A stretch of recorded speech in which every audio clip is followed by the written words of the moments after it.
Hey, welcome back everybody. Welcome back to my channel, AmusedJester, and my name is Junior. And today we're going to be reviewing the G.I. Joe Classified's Seymour Sci-Fi find and another figure that I'm familiar with. There he is, front packaging, side, back, and the figure itself. And very nice pose.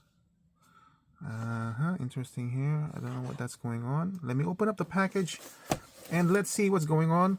By the way, this is one of the newer G.I. Joes where the price range of $27.99 it has now applied. All right, so we're back, and I'm going to tell you right now, it seems like the accessories is not as much as I would hope for. So let's start with these two accessories over here. So these is kind of an interesting take. Are actually the visors for the helmet. As you know, Sci-Fi usually is depicted with a helmet with just half visor, but this one allows you to completely fill in the visor if you choose to. Since I'm holding the helmet, we might as well review it. So interesting. Some silver. Silver, I believe, is the natural color of the plastic. Some greens and darker gray is provided. It's got a blast effect which you've never seen before, so it's unique to Sci-Fi, and it looks like you can pull it out if you want to. I believe this is his backpack. As you can see, it's basically black and some silver in the piping, and that's it. Nothing here, nothing there, no other color. Rifle, interesting design. It's actually got some color in it. This is not printed. It's, I think it's a tempo. You see, target locked. At least they put that in there. A silver. So at least they put that one. But notice how I say at least they put that in there. You know what I mean? I've shown everything else, right? Except for the hose. I mean, what's so interesting about the hose? It seems more pliable than, no, it's about the same pliability as mainframes. All right, so let's look at the face. Interesting face. I don't know why, but for some reason, I would, like in previous Joe portraits, one of the things I've always commented is the personality behind the faces, and it seems like the last three that I've reviewed, meaning mainframe, wetsuit, and now Sci-Fi, has generic faces. I don't know why. Now the paint application is great. It's subtle, you can see, right? And it's really nice and sharp. I don't know why, it's just something about it. Look at that. I really like it. Like this one really shows off the change in hairstyle. I think mainframe had the same thing, but it's so subtle. It's hard to spot. And might as well look at the details on the figure. I mean, I like how they translated mainframe's Sci-Fi's design. It's like, I like it. I really do. The detail going on the legs. Go into the back.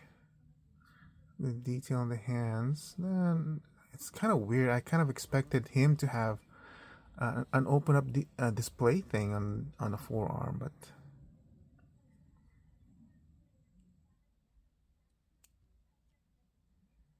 all right. So let's put on the accessories, shall we? The helmet. It's So with wetsuit, I had difficulty putting on the helmet. This one's much easier. I think it's because wetsuit's helmet is transparent or cast in transparent plastic, while this one's just regular plastic, so it's more pliable. The one on wetsuit seemed more harder, more brittle. Now I'm gonna show what it looks like with a full visor on because I want to see It looks cool. You can see the face through there if you want to. But I'm going to put this back in my accessories bag because that's not how I remember Sci-Fi. I remember him with just the 1/2 visor. It's kind of hard to know where the orientation is on this one. So let me flip it and see if that's a better connection. It's kind of hard to put in there too. Maybe it's just my big clumsy fingers. So that's wrong, I think. It's kind of cold too, so my fingers are stiff. Yeah, so that's better. That's how I remember mainframe. I mean Sci-Fi. Having that RoboCop look. Hashtag not RoboCop. You notice how much more difficult I had putting it in there? I like that. If this is a longer peg than usual Joes. Usually Joes only go up to here. And I found that with these longer pegs, and I don't know why some of them have long pegs, some of them don't. I found that these with longer legs, once you push it in, it's very, very secure. It's not gonna fall off or anything, and that's how I like it. Let's put on his. Let's go ahead and put it on, so at least we can see how it kind of looks like. I always try to put these trigger fingers into the trigger because it just seems like it makes it like the guns more securely in their grip. Yeah. And the hose, I suppose, goes in here. And this plugs into the back. That's mainframe like that. I don't have space in my collection to display them like this. Actually, you know what? I'll probably display them like this. Because I really, as much as I can, I want to have my Joes with their accessories on. This gives it less of a hassle for me to try to keep things together, keep things tracked. That is really a cool looking Sci-Fi. Alright, so articulation. I've noticed that he doesn't have a collar. Does that mean he'll have a better articulation or as good as articulation in the head as Wetsuit? Interesting. The head is going up and down well, but it could be more if for some reason the neck doesn't seem to be as articulated in terms of range as Wetsuits. Better than mainframe though. Alright, now because of the design of the shoulder, I'm assuming this is going to be hampered, but no, it still strikes a regular T-pose range, probably going forward. Yes, it does hamper it going forward. It's moving a little bit out of the way, but it's pretty much in there. It has its own butterfly joint, but obviously with the design of this one, you won't be able to use it, as you can see. So that's fine. I mean, at this point now, I prefer the design over than cutting into the articulation. Interestingly enough, it seems like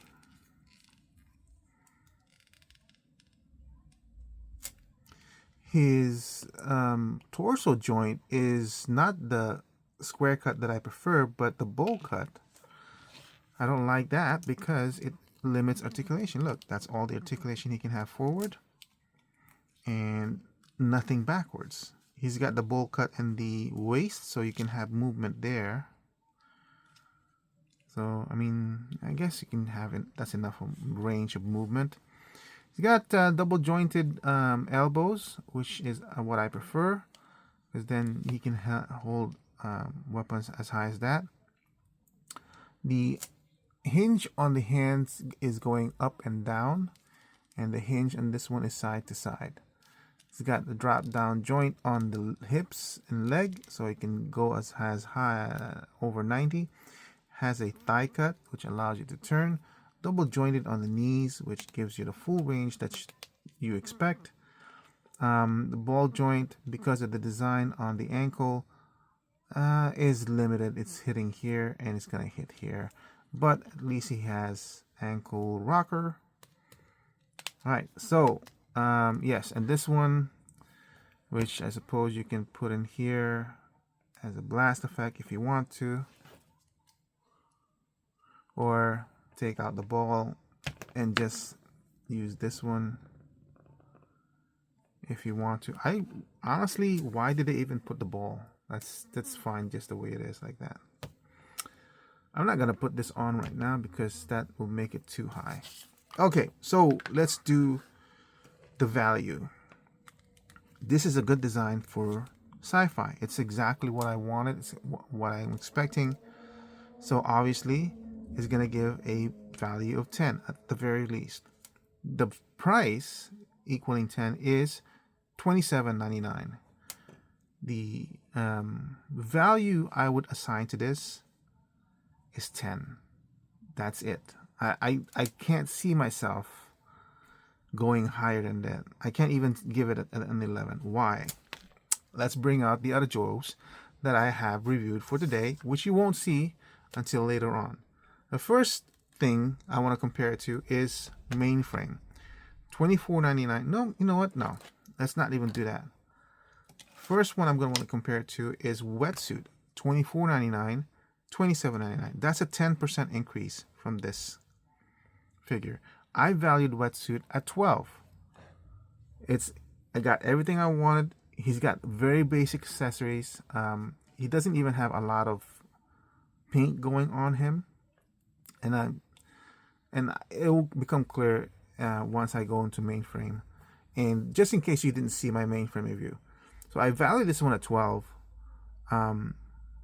slightly higher than this one. Why? Because of the price difference. This is $27.99.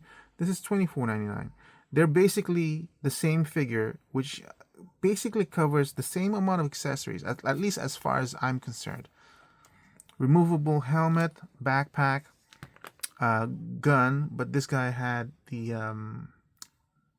submersible thingy and a flashlight. It's basically the same figure, right? He might have these two, but it's not that big of a deal.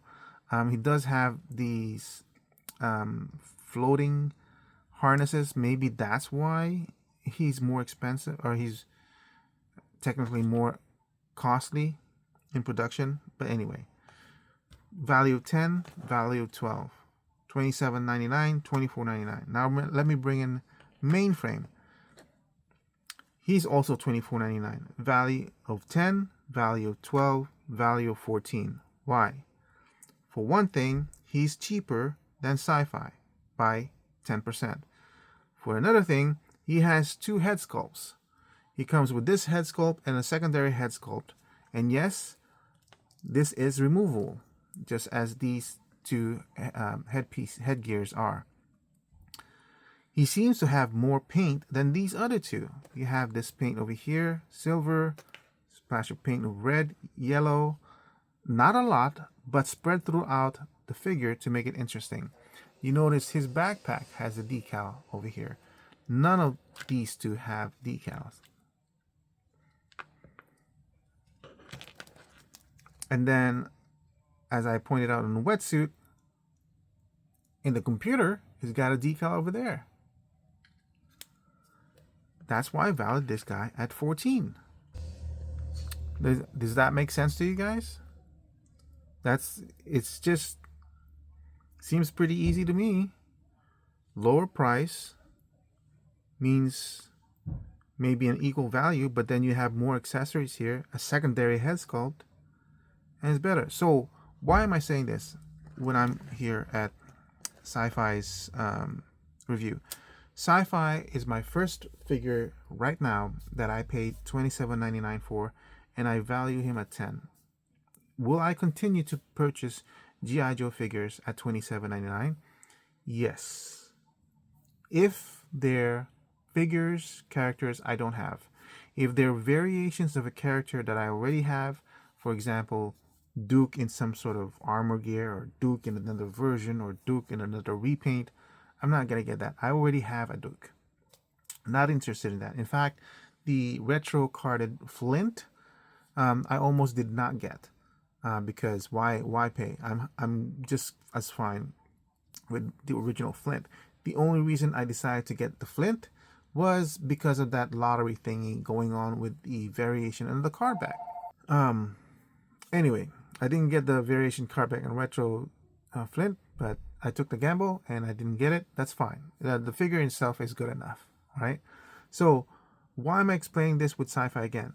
$27.99. What would make me more appreciate or more increase the value of a $27.99 figure?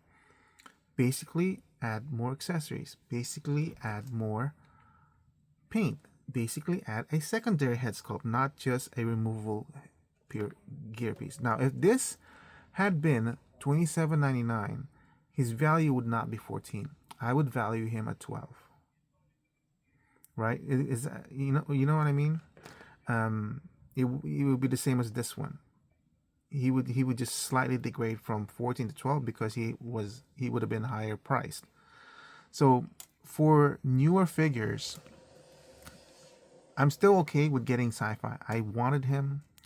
I've never had him before. They did a good job on him, but I can't give him a value higher than 10. It's just 10. What would have increased the value for me? A secondary head sculpt. I don't know what. Anything. More accessories? Yeah, maybe. I think he's got good enough accessories. He doesn't need any more accessories. He doesn't need any more different types of hands. I would have preferred more splashes of color, a secondary head sculpt, and that's it.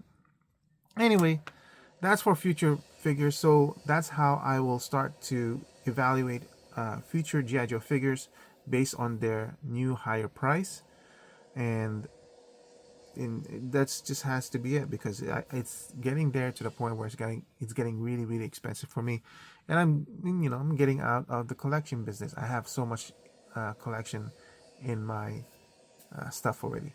That's it for my review of Sci-Fi from Hasbro's G.I. Joe Classified series. Thank you for watching. I hope to see you guys on my next review. Bye.